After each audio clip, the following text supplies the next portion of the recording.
Antara amalan amal baik yang terus masuk mencerahkan kubur ibu dan ayah, melapangkan kubur mak dan ayah adalah doa anak.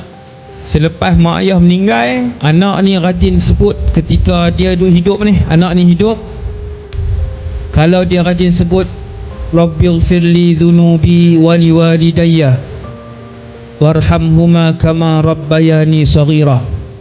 Kalau sekarang tuan-tuan sebut mak ayah ada di alam barzakh, sekarang dapat. Sekarang ni mak dan ayah dapat dengan izin Allah.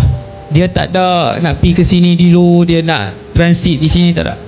Sebab tu anak kena bagi reti agama.